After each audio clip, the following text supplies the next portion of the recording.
Hello and welcome to Killing the Boredom, a podcast where I talk about things that I've watched, played, listened to, or read over the past week, and I share it with you in the hopes that you find something that maybe you will also enjoy. So to start off this week's podcast, I'm going to talk about season 2 of Atlanta. So for those of you who watched last week's episode, I talked about Donald Glover's, the first season of Donald Glover's show Atlanta, which I really enjoyed. I was really surprised by it. I thought it had a lot of character, had a very unique aesthetic to it, and that was because of the incorporation of certain surreal elements. The humor was great. Donald Glover has a real good eye for comedic irony, which was shown especially in the episode BAN, which I thought was probably one of the best, maybe ever best episodes of a comedy series I've ever seen. Yeah, so season two, I had high hopes for after coming off how good season 1 was, and I think that I was not disappointed, but I was expecting a bit more. So season 2,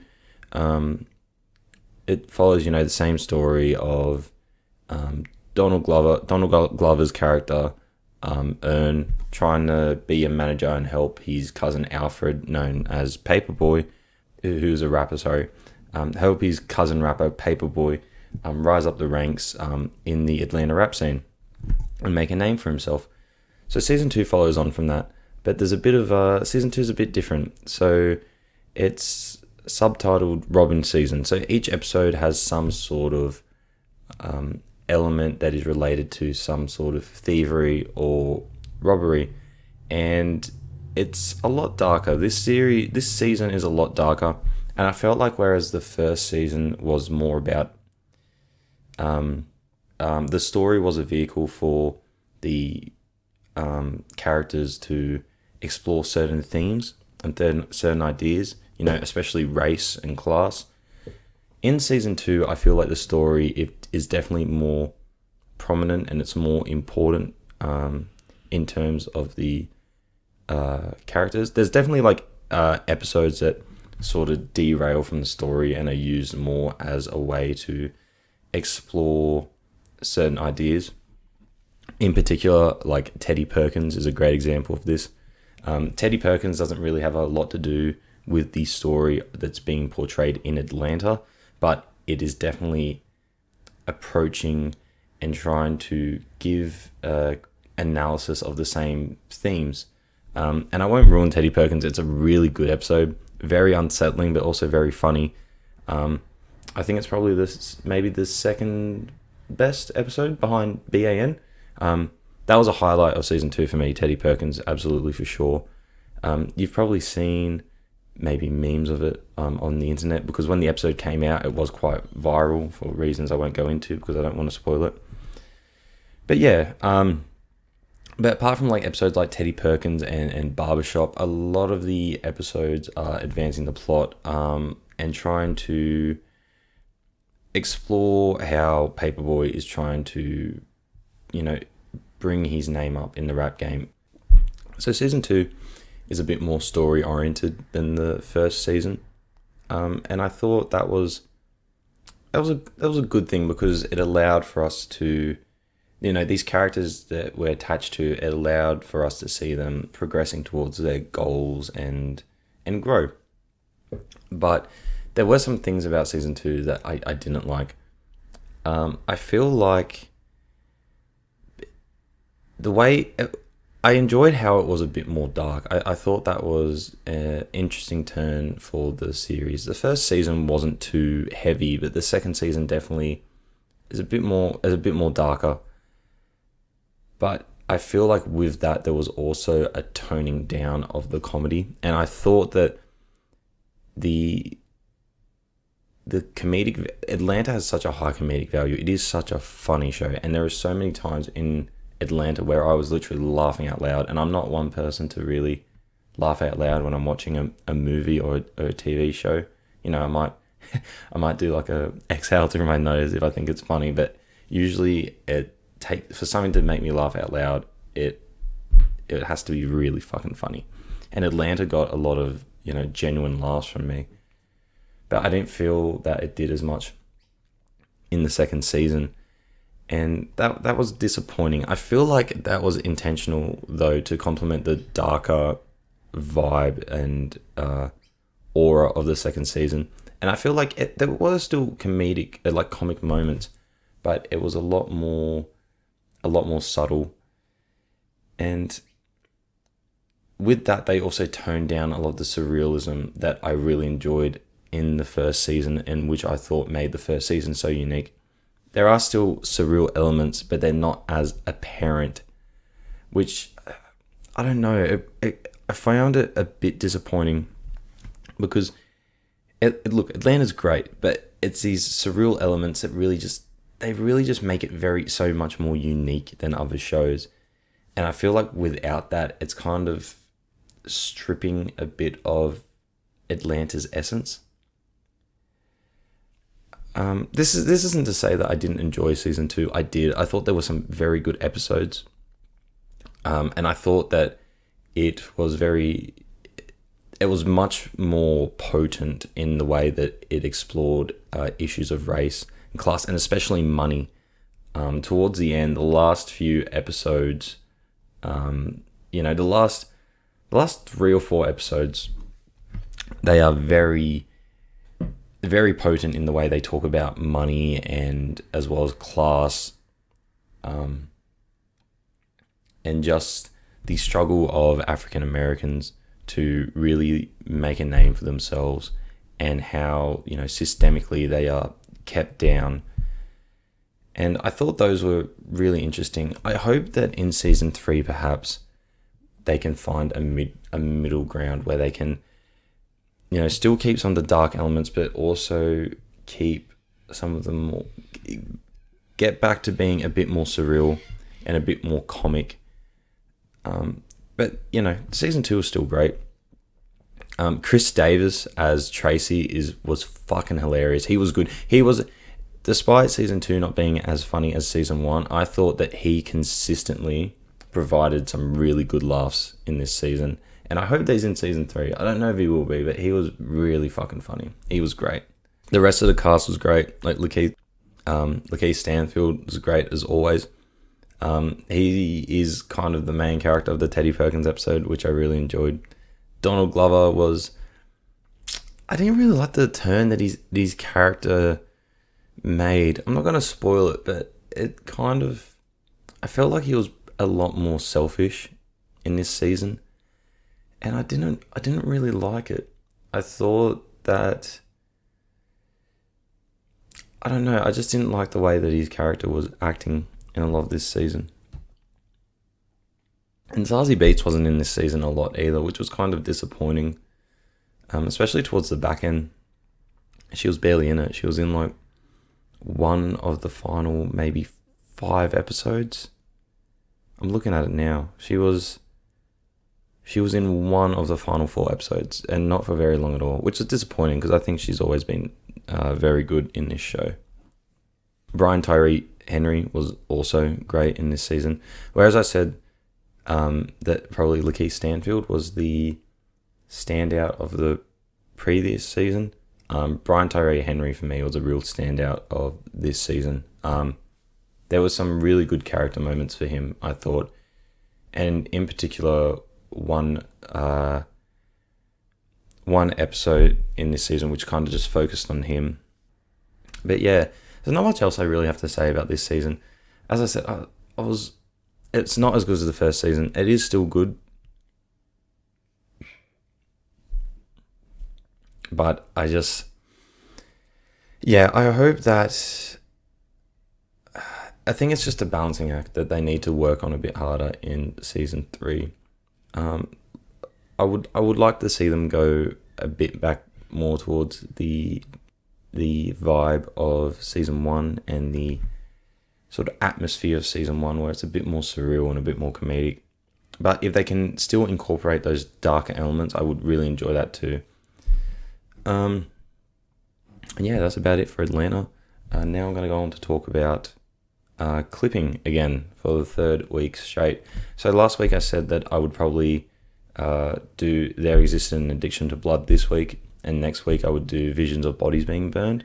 But I've decided that since there's such similar albums, like the companion pieces really, I decided that I would do them together this week. So, where to start? There exists an addiction to blood. Fuck man, every time I think this this artist clipping can't impress me more, they just fucking do. They hit it out of the park every fucking time. Like, man, like, so this album, I listened to Splendor and Misery, and I thought, like, man, I don't know they can top this. I've heard that there exists an addiction to blood and Visions of Body Being Burned are both very good. But, I mean, Splendor and Misery was so great. It was so cohesive. The themes it explored were, very relevant to today. And they did it in a very interesting and unique way, exploring race and slavery through a sci-fi medium. I thought was just so unique, and it worked really well. And on top of that, David's incredible storytelling, and then the production by Will Hudson and Jonathan Snipes was just fantastic. It just made for such a great experience. So Splendor and Misery was fantastic. It blew me away. So I was very excited going into these albums, but at the same time, I didn't want to get my hopes up too much because I know that that's just going to lead to disappointment when you're hoping for something to be good and then it doesn't. So I was hoping for the best, but expecting the worst. Not expecting the worst, but I wasn't expecting it to be as good as Splendor and Misery. There existed an addiction to blood this is Clipping's turn into kind of more horrorcore type of music. This album is gory. This isn't the first time that they've explored these sort of themes of murder and death in their music. But this was a major theme of their existence and addiction to blood, and they killed it.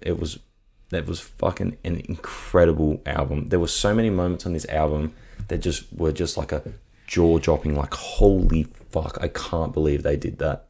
In terms of music, the production again is on point. David's storytelling is on point, and it's such a focused effort. This album was so good at creating an atmosphere, this eerie atmosphere. Like, even the interludes are so good. The interludes really build to the aesthetic that the album is going for. Like, they kind of sound like the campy, 60s horror movies. And the songs are all fantastic. So I'm going to probably go through the whole soundtrack because it was that good. I'm going to go through the whole list of songs and just give my thoughts on each of them. So Nothing is Safe. Nothing is Safe is about these guys in a house. These guys in a trap house, and it's a bit eerie. They're worried there's something coming after them. It's got this really cool little piano instrumental, but then when the chorus comes in, there's these awesome like soaring synths that just fly through the soundscape, and this design of it is so good. It's so epic. It's a good way to put it. There's so many epic sounds on this album, and the first one is in this song during the chorus, and yeah, it's great. It's really catchy. David, he's so good at painting the scene, and the production, the instrumental was great as well. He Dead. This was the first song I heard off the album. I heard it a few weeks ago when I was first getting into clipping.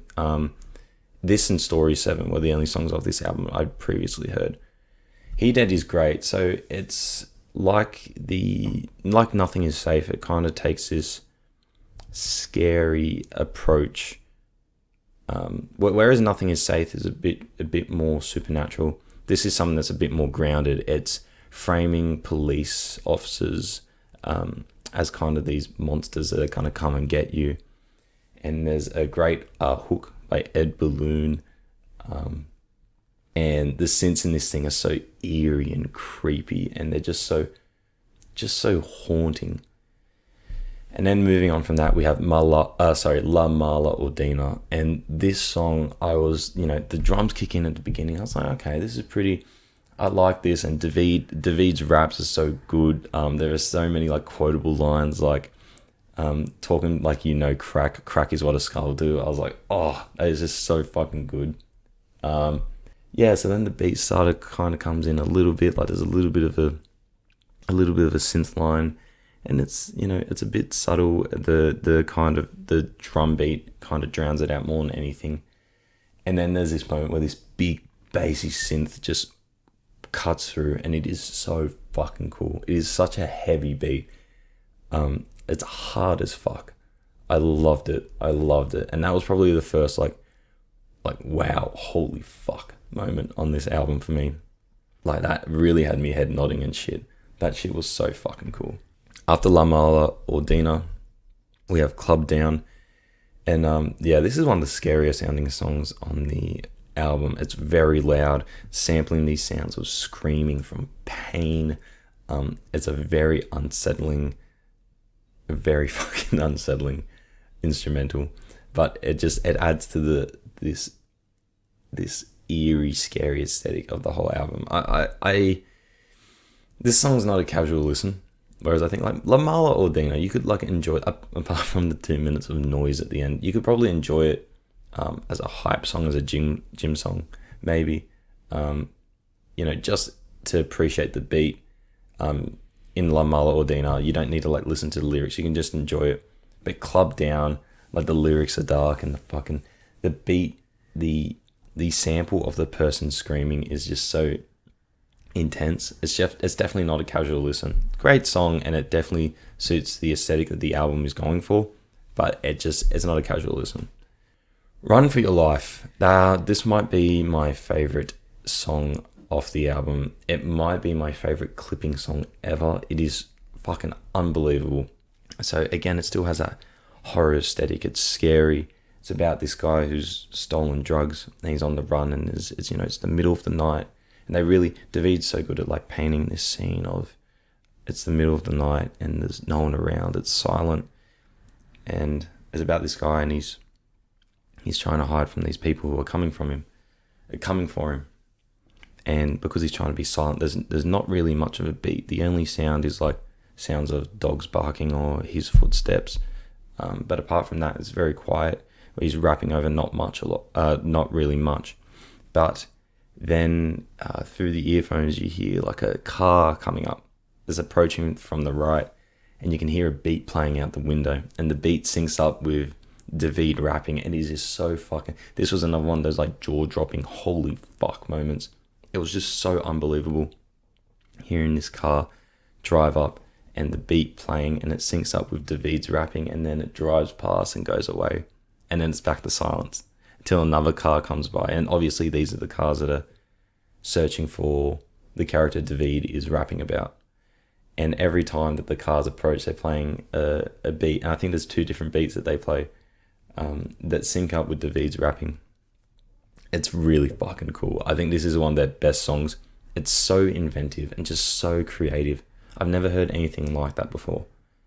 Like, I think the closest that I've come to hearing an artist really use sort of the sound of like a sound like going from the right speaker to the left speaker to add to the vibe of a song is really Runaway by Kanye West, which begins with the Look At You, sample, and that goes from left to right to left, and that is kind of and that's used to put you in the headspace that Kanye was in, of just feeling like, feeling like you're having this voice inside your head telling you about all you've done wrong and how you should feel guilty. But that doesn't even really... I love Runaway. It's probably my favorite Kanye song, but that doesn't even compare to this. This was just incredible. I've never heard anything like it. Moving on to the show. The show is a fun song. It didn't exactly blow me away, but I mean, the production's pretty good, and David's rapping is good as always. It's a good song. Probably one of the probably one of the not as good songs on the album, but I still enjoyed it. All in Your Head, this was another song that gave me like one of those like holy fuck moments. The first 3 minutes of this song aren't really that good. I didn't hate it, but it was kind of a little boring. The raps are a bit, cryptic. But then after 3 minutes, there's like this gospel singer singing this really beautiful, she got a very beautiful voice. And then there's like this little kind of bassy synth underneath her voice.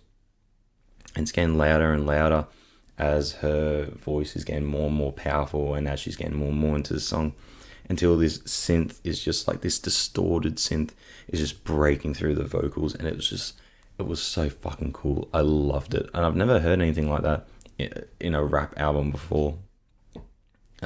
And that's also one of my favorite moments on the album. It might be my favorite moment on the album. I loved it. I absolutely loved it. Blood of the Fang, I thought was, it was pretty good. There's nothing too great about it, but I thought it was like a cool song. It's kind of, kind of danceable and fun. Story 7, the next installment to the Story series. I love Story. I love Story 2. This is probably my least favorite of them, but it's still great. It's really, it's got, obviously the storytelling is fantastic. It's interesting. It's very re-listenable. It's very catchy.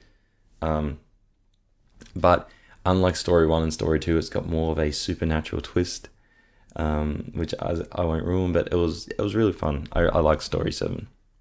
And yeah, that's the end of all I have to say about There Existed an Addiction to Blood. I think that this is probably my favorite clipping album. It's just above Splendor and Misery for me.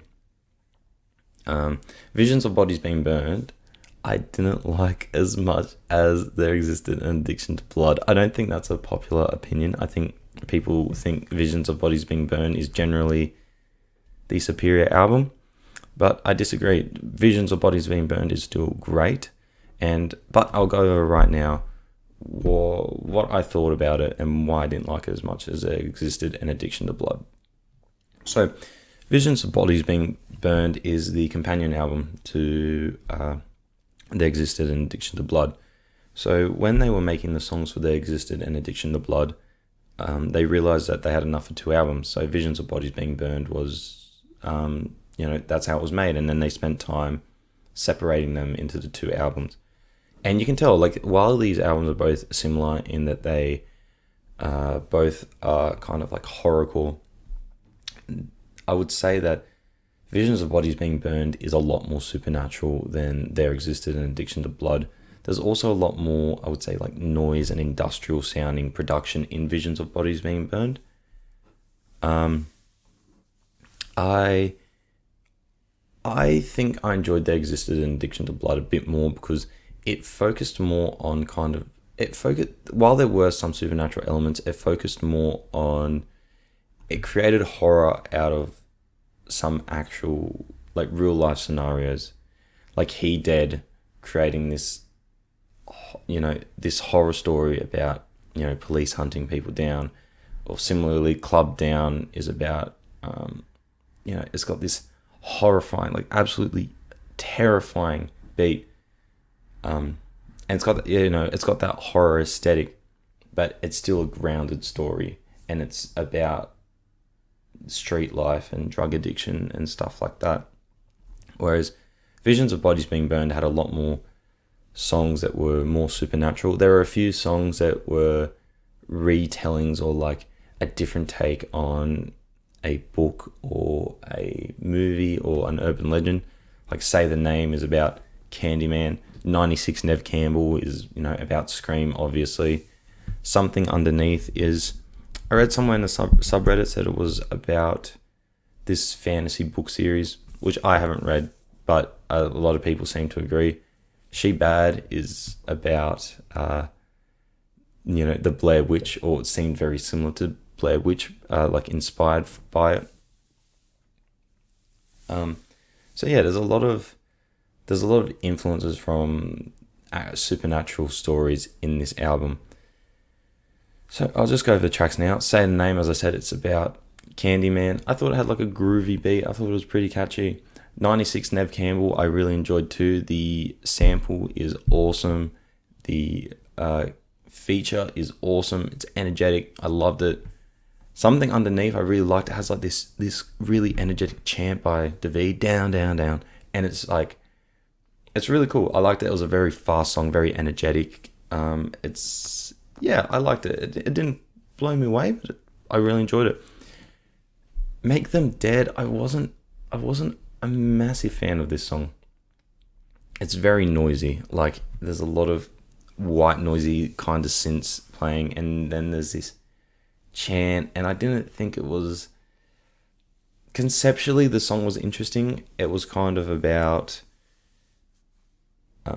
like death cults and indoctrination. But I couldn't enjoy it. It's not a very listenable song for me. Moving on from that, She Bad. This was a song that I really enjoyed.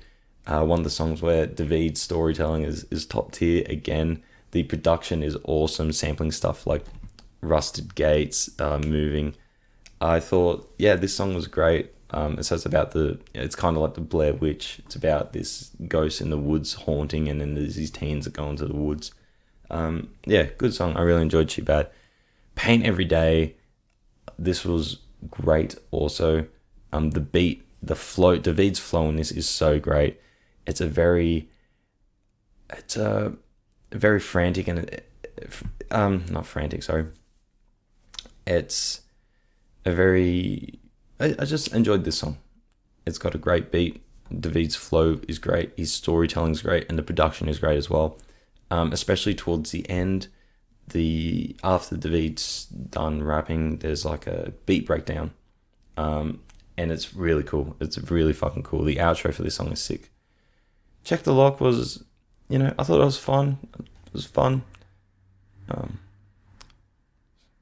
Check the Lock, I thought was, okay. It's a good song. It's listenable.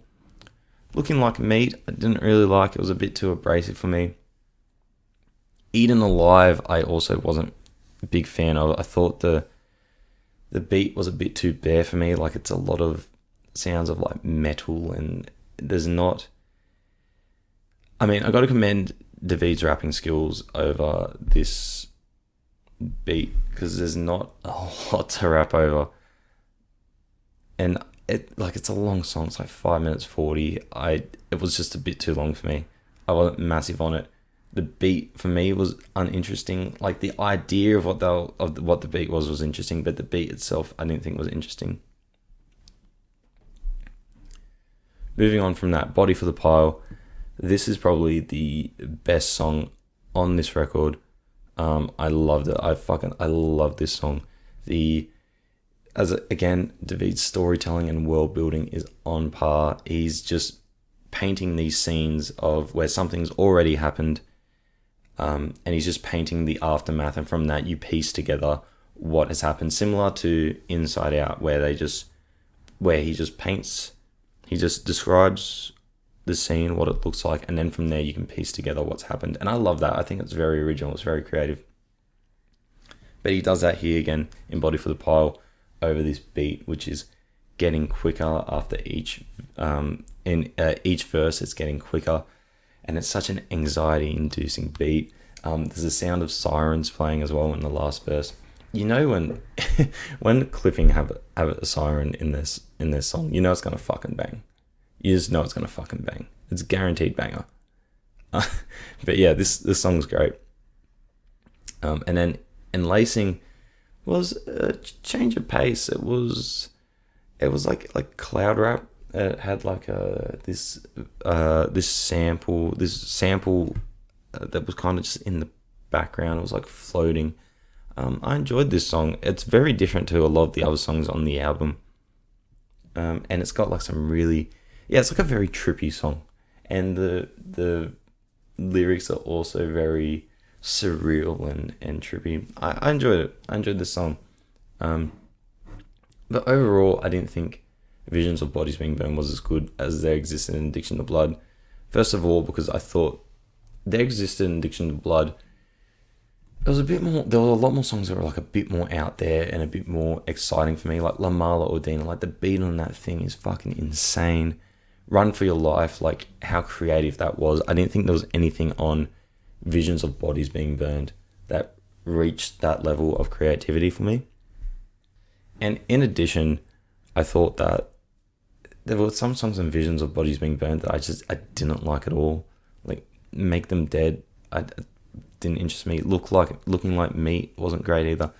Eaten Alive, like I just, there was no song on that like There Existed in Addiction to Blood. Maybe Attunement, but apart from that, everything was like, every song on There Existed in Addiction to Blood just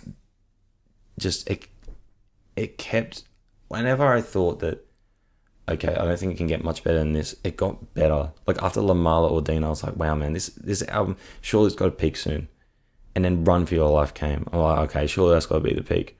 And then that, that synth in All in Your Head, I was like, fuck, man. And then Story 7 was like great as well. I'm like, it is such a well-rounded, great album. Whereas I think Visions of Bodies Being Burned wasn't as much. And, there's still a lot of great songs on Visions of Bodies Being Burned. But I feel like the highs of There Existed in Addiction to Blood are higher than that in Visions of Bodies Being Burned. And likewise, the lows of Visions of Bodies Being Burned are lower than the lows of There Existed in Addiction to Blood. But they're both great records, and I highly recommend you check them out. Yeah, and I think that wraps us up for this episode. Thanks for listening. Again, like I've said the past 2 weeks, please give me feedback because I want to get better at this. I really enjoy doing this. I really enjoy talking about this sort of stuff. So give me feedback and tell me what I can improve on. And if you want me to hear me talk about anything, just drop a suggestion. All right. Thanks for listening. I'll talk to you guys next week. Bye.